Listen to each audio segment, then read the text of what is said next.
So for this week's lab, we are making muffins, and you'll have a choice between blueberry and chocolate chip muffins to make in class. So we're gonna start by preparing our pan. I've already preheated my oven, and because I'm using a darker pan, I've actually dropped the temperature on the oven by 25 degrees so that they don't actually over brown. My recipe says to either grease the pan or to use paper liners. So I have some paper liners. We have white ones in class. I happen to have some colorful ones because that was what was hanging around in my kitchen. So I'm gonna get these ready. And my recipe, because it's a full one, is gonna make a dozen muffins. So I wanna make sure I have my pan ready to go when these are ready to go in the oven. That way my leavening agent is gonna work the best possible. I'm gonna be able to trap that carbon dioxide gas that's being produced by the leavening agent by getting it into the oven right away. So I'm gonna push my prepared pan out of the way, get my bowl ready, and we're using the muffin method of mixing. With the muffin method, you're gonna mix the dry ingredients in one bowl, the liquid ingredients in another bowl, and then you're going to combine them. You're gonna make a well in the center, combine them, and then mix them just until everything is wet. So we're gonna start by measuring the flour. Remember, 2 steps to measuring dry ingredients: scoop in and level out. I'm gonna use some white whole wheat flour. We have regular all-purpose flour that we're gonna use in class. I like the white whole wheat flour at home because it gives me all the benefits of being a whole grain. It has more nutrients in it. It keeps me fuller longer, so it takes a longer time for me to get hungry again. But this is not gonna have that whole grain taste like I would have if I used regular whole wheat flour. So this is white whole wheat flour. So I'm scooping in, using my spatula to level off, and I'm gonna need 2 cups of flour. So there's 1, and here's 2.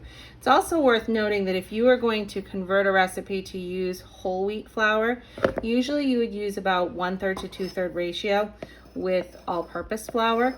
With the white whole wheat, because it's a younger strain of wheat, usually we can use straight white whole wheat. We don't have to make that ratio, that accommodation. We're going to put in some sugar. I'm gonna use a cup of sugar.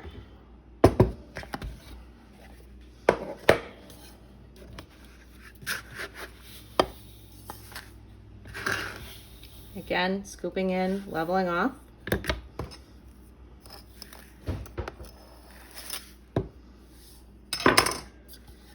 And I can set my canister aside. I'm not gonna get rid of it completely because I'm gonna use a little bit more sugar later. We have baking powder as our leavening agent this time. So baking powder reacts when it comes in contact with a liquid in heat. Baking soda is our other main leavening agent that we use in quick breads, which is what we've been making so far. And with baking soda, it reacts when it comes in contact with an acid. They are not interchangeable, so don't try and switch out your baking soda and baking powder if you don't have one or the other at home. And we're gonna add a 1/2 teaspoon of salt.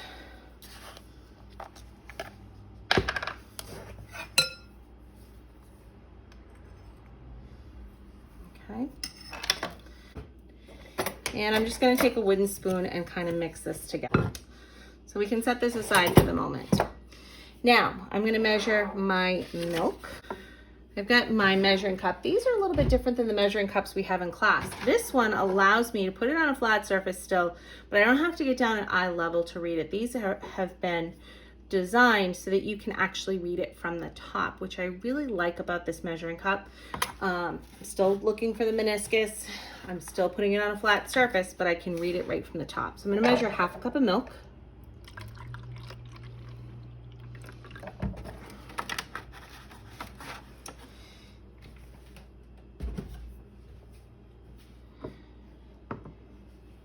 And I've got my butter, through the magic of television, already melted. I've always wanted to say that.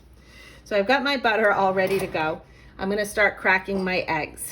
Now, remember, only 1 egg at a time in a custard cup, because that egg could have a shell in it that you wanna fish out, or it could be a bad egg. If the second egg is a bad egg, now I'm throwing away 2 eggs instead of 1.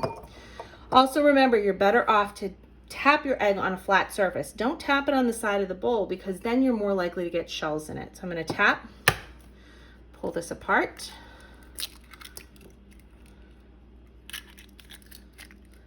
Looks pretty good. I don't see any shells in it, so I'm going to pour this into my butter, which has already had a chance to cool. I don't want to scramble my eggs. Egg number 2.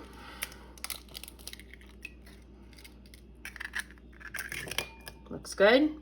I can pour that in. I'm going to set these aside, and just like I would in school, I'm going to wash my hands really quick because I want to reduce the risk of salmonella. I don't want to cross-contaminate my entire kitchen.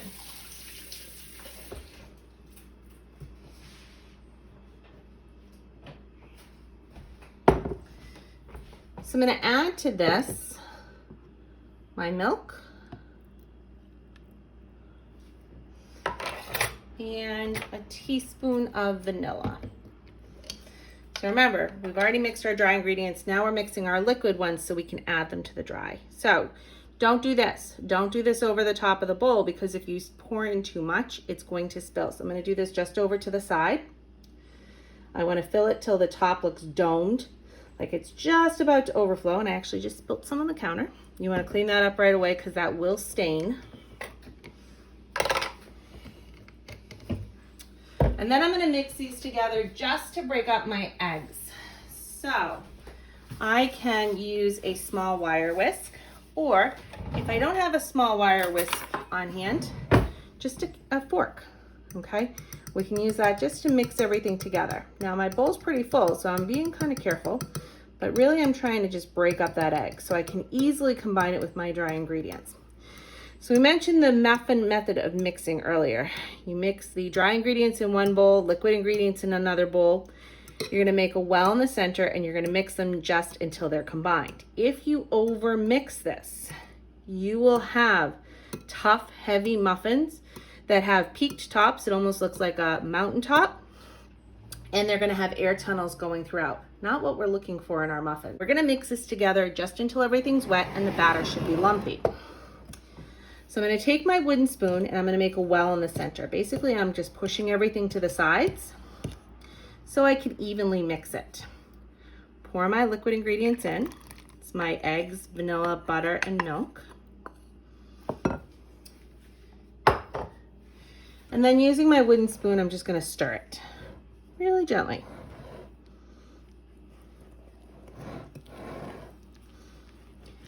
Now you will have a choice of making blueberry or chocolate chip muffins in class. If you were doing this at home and wanted to get a little creative, you could put some cinnamon in here and add some cut up peeled apples. You could put raspberries. I've done them before with raspberries and white chocolate chips. I've done half and half.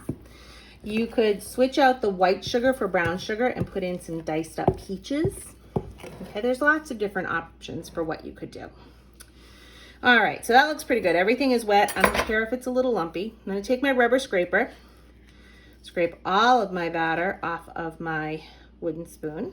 Wooden spoons are great for when you're cooking on the stove because they are heat resistant. And I'm gonna do blueberry muffins because I happen to have some blueberries that were in my freezer. I picked these blueberries last summer at the farm, and I've already washed them and pre-measured them. So this is gonna be 2 cups of berries. You are going to use 1 cup of berries for a single recipe at school, or a half a cup for a half recipe. The reason being, we want to save a little bit of money because the berries can get pretty expensive when we're doing a bunch of batches. Now, in order to prevent these from sinking to the bottom of my muffins, what I'm going to do, because they're frozen, is sprinkle a little bit of flour on them. I'm going to coat the blueberries with some flour to keep them nice and high and evenly distributed within our muffins. So I'm just going to take a spoon, get these all evenly coated. You can hear that they're pretty frozen.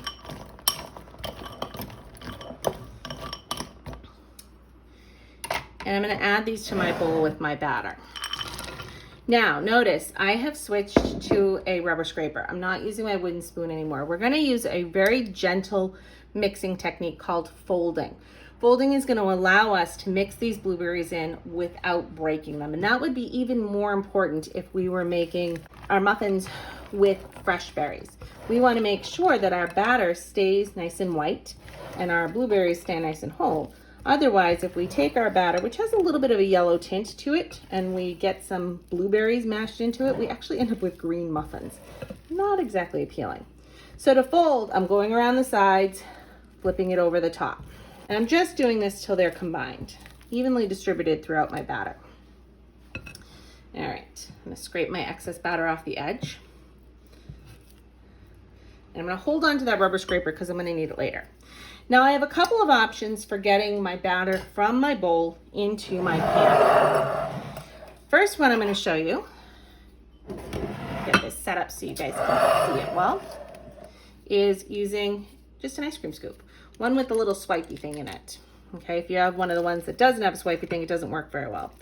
The nice thing about a ice cream scoop is I can get nice, level, equal portions. I want to scrape it, level it off on the side of the bowl, and put it right in. So I'm going to do half of these using this method, and then I'm going to show you another technique. General rule with muffins is you want to fill the muffin cups about 2/3 of the way full so that they don't overflow. However, I've made this recipe many, many times, and I know I can equally distribute the batter between all the cups, and they will be fine. If you are making a batch of muffins at home and you don't have enough batter to do all 12, you would take the liners out of the extra muffin cups and fill those cups about halfway full with water to enable them to bake evenly. Otherwise, some of your muffins might burn. So we did 6 that way, pretty easy. But I'm going to show you another alternative. So growing up, my mom never used an ice cream scoop in order to make muffins. She always used the 2-spoon muffin method. So I have my spoon that I use to stir my blueberries. I'm going to take a scoop, and I'm going to use the back of my other spoon to scrape it in. So it's kind of a scoop and scrape method. Now, this method does not necessarily give you the same consistent amount in each muffin tin rather. So you might have to go back and redistribute them later. Okay, we might have to add a little bit more, take a little bit out. But this works really well if you don't have an ice cream scoop on hand. Now, if I look at these, I can see that they're not exactly all even. Some of them need a little bit more. So I'm going to go back and I'm going to use the rest of my batter. So I'm trying to use up all my batter. I'm going to take my rubber scraper, use that to conform to the shape of the bowl so I can get every last bit of batter out of there. I don't want to waste anything.